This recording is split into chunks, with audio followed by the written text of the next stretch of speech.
So, what is the absolute second thing you should do to improve your science grade? Well, if you watched my last video, you know that the first thing you should do to improve your science grade is to find and identify your roadblocks. Once you've done that, the second thing you want to do is to set a good, solid science goal. Pinpoint what it is that you want to achieve in your science class. If you decide to skip this step, you won't know what you're actually getting to when you fight to knock those roadblocks down. And that makes it really tough to stay motivated when your roadblocks are really difficult to get through and you're really going through it.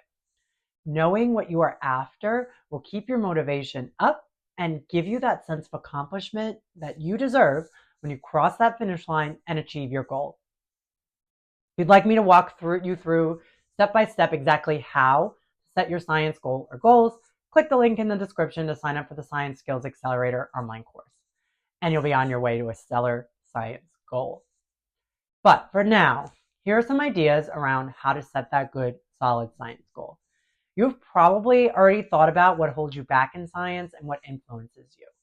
But now think about where you're at in terms of your attitude and feelings towards science class. Really dive into where you stand with your comfort, ease, and enjoyment when you walk into that science class.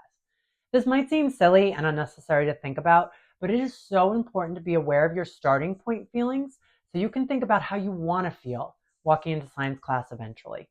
And then you can figure out how to get there. Once you've established where you're at with your feelings, it's time to look at where you want to go from here in a more concrete way. I'll give you 3 types of goals to consider, and we'll go through examples of each. The 3 types of goals are black and white goal, the feelings goal, and the level of understanding goal. The black and white goal is something simple and straightforward, like I would like to achieve a 90 or above in science class by the end of the marking period. Maybe not simple to achieve, but very simple to state. The feelings goal would be something like I would like to walk into science class every day not feeling scared butterflies in my stomach by next week. And then that level of understanding goal would be something like I would like to understand enough of the material in class to perform well on the next test. All 3 types of these goals are different, and depending on where you want to be and what you want to get to in science would be how you decide which type of goal or goals that you need to set. The other thing is that you want to be strategic about how you set your goals. My favorite way to set goals is by using something called a SMART goal. SMART goals are used in education quite a bit, especially in special education, but they're also really helpful in businesses, sports, and personal goals too. SMART is actually an acronym that stands for specific, measurable, achievable, relevant, time-bound.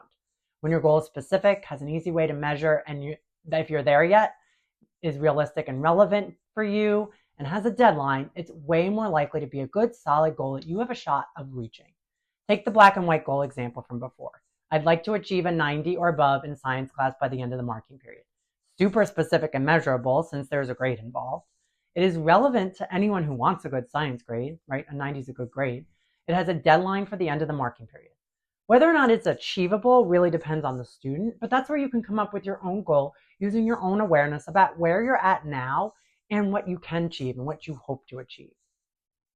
No 2 goals will be exactly alike, and what type of goal you set really does depend on your specific situation and where you want to be in science class eventually. So it does require some reflection on your part. Science Skills Accelerator will walk you through exactly how to do this reflection and set your own SMART goal in a simple step-by-step process. So click the link in the description if that sounds like something that would help you. If you want more tips on how to improve your science grade, I'll have more videos coming out shortly. But if you don't want to wait, you can download my free guide, 10 tips to improve your science grade below. Thanks for watching, and I hope to see more of you soon.